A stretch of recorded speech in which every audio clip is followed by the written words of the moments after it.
Je suis en direct avec Eric Seban. Bonjour Eric. Bonjour. Bonjour, je vous remercie d'être avec nous ce matin.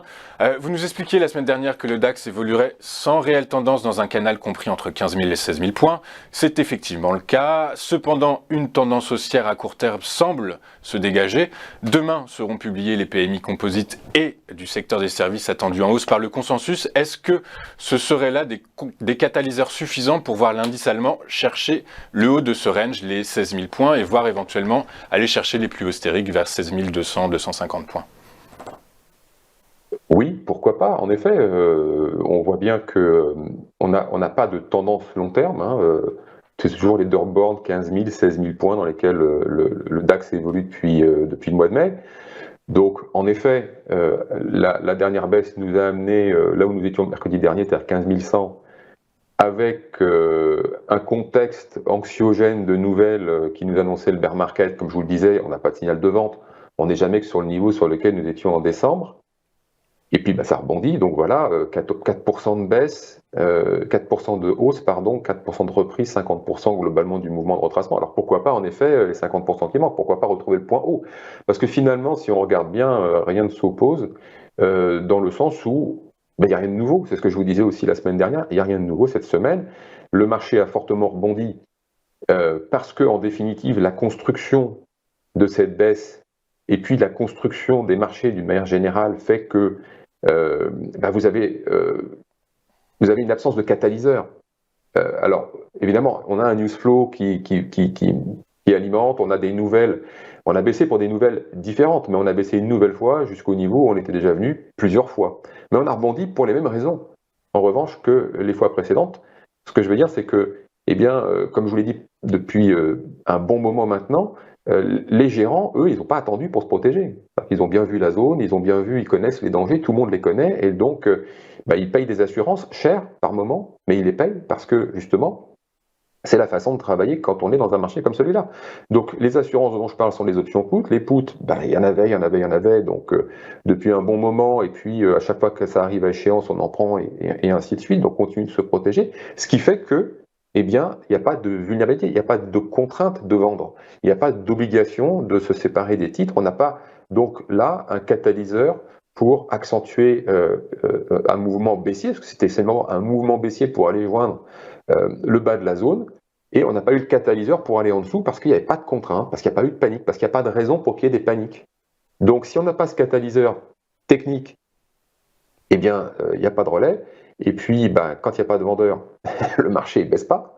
Et donc, par conséquent, on retrouve à nouveau des acheteurs qui reviennent, avec aussi d'autres contraintes techniques qui sont liées notamment à des ventes d'options, mais qui c'est un peu compliqué à expliquer. Mais disons qu'en effet, ça rebondit parce qu'il n'y a pas mieux à faire finalement, parce qu'il n'y a pas de vulnérabilité, pardon. Et puis comme ça, on peut retourner sur le haut de la zone. Alors vous disiez, oui, à la faveur d'une nouvelle ou de plusieurs nouvelles, pourquoi pas? Après tout, on a baissé parce qu'il y avait des nouvelles, on peut tout à fait remonter parce qu'il y aura de nouvelles, parce que le marché, de toute façon, pour l'instant, se cherche une direction. Il n'y a pas de visibilité à moyen terme, donc il n'y a pas de conviction. Pas de conviction baissière, pas de conviction haussière, et donc on peut continuer encore à avoir cette situation qui perdure dans ce range entre 15 000 et 16 000. Et vraiment, il n'y a pas de problème pour que ça continue comme ça.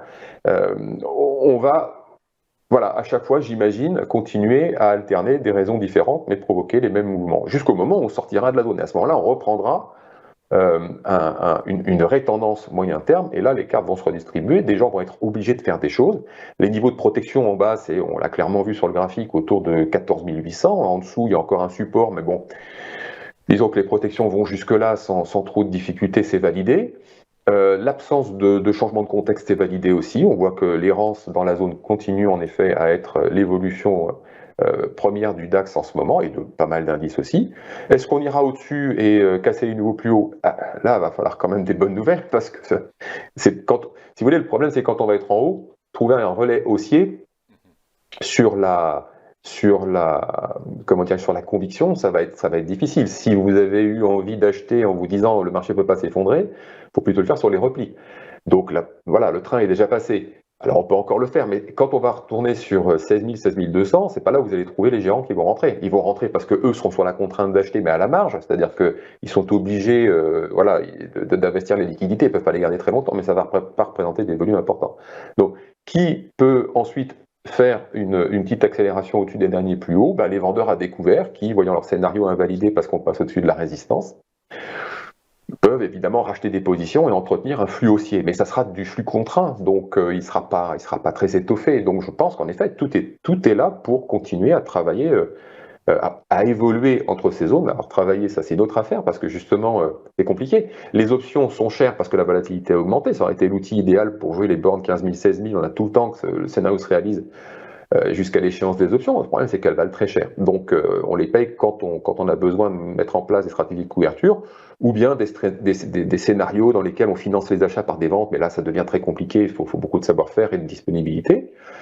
Après, pour jouer encore une fois ce ping-pong, les contrats futurs, ça demande des positions swing. C'est un exercice compliqué que je ne recommande pas en ce moment, à cause de la volatilité qui est très élevée, à moins de bien savoir faire. Il reste l'intraday qui présente quand même de bons résultats parce qu'on prend des écarts dans un marché qui bouge pas mal, donc on fait plusieurs mouvements par jour.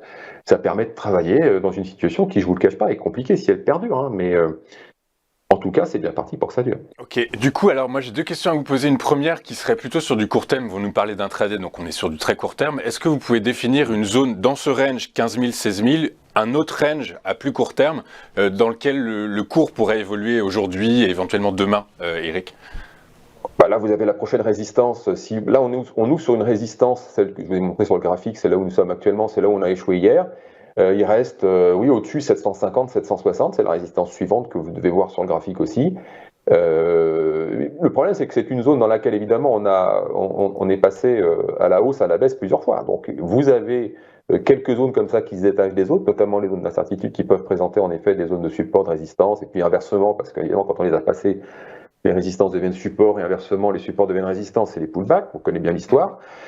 Donc il y a beaucoup de zones, mais pour l'instant, en tout cas depuis le point bas 15 100, enfin le point bas, c'est pas le point bas 15 100, c'était 14 800, mais disons que là où nous étions mercredi dernier quand on s'est parlé, c'était 15 100, on a effacé toutes les résistances. Je vous ai laissé d'ailleurs tout ce que j'avais mis sur le graphique comme étant des zones d'arrêt potentiel, de report, de résistance, de repli, éventuellement de reprise et ainsi de suite. Elles ont toutes été balayées, mais on est passé dedans comme du beurre. Alors à part hier où en effet on a tapé, on est revenu, mais à chaque fois qu'on a eu une difficulté, on est passé au-dessus. Et là, aujourd'hui en tout cas, on a des velléités d'aller un peu plus haut, puisqu'on ouvre exactement au niveau où on a échoué hier, c'est-à-dire environ 80 points au-dessus. Alors, d'où va venir le flux acheteur aujourd'hui? J'en sais rien. De toute façon, je me demande bien d'où il vient depuis ces derniers jours. Je n'essaie pas de le qualifier. Notre travail à nous, c'est surtout de comprendre un peu ce qui se passe, de voir où est la fausse dominante, d'essayer de l'accompagner. On n'est pas là pour deviner ce que va faire le marché, parce que si on faisait ça, on n'y arriverait pas. Donc, voilà, 700, 760, c'est l'objectif pour la journée. On peut faire comme hier, atteindre cet objectif, repartir un petit peu en arrière, peut-être un petit peu de redistribution, repartir encore un peu plus haut. Il faut accompagner le mouvement, voilà. C'est pour ça que l'intraday est le plus adapté, parce que justement, on est sur du très court terme, et en effet, il faut pouvoir réagir à très court terme dans un marché comme celui-ci, c'est compliqué. Hein. Ok, très clair, merci beaucoup. J'ai juste une deuxième question, on a peu de temps, si vous pouvez y répondre très vite. À moyen terme, vous nous parlez des 16 200, 250 points qui pourraient être atteints. Est-ce que c'est le moment, du coup, de se positionner sur le DAX? Pour viser cette zone? Ouais, pour viser cette zone, ouais, exactement. Non, là, vous ne pouvez pas le faire maintenant pour viser à plusieurs jours. C'est un exercice qui est beaucoup trop compliqué. Comme je vous l'ai dit, avec des futurs sur le swing, c'est trop compliqué. Il faut essayer de le gratter, ce mouvement, comme ça, en intraday. Mais pour ça, il faut être disponible en intraday. Donc, c'est pour ça que c'est pas facile pour tout le monde de travailler ces mouvements en ce moment. Ok, merci beaucoup Eric. Merci beaucoup. Je rappelle que vous êtes trader et coach.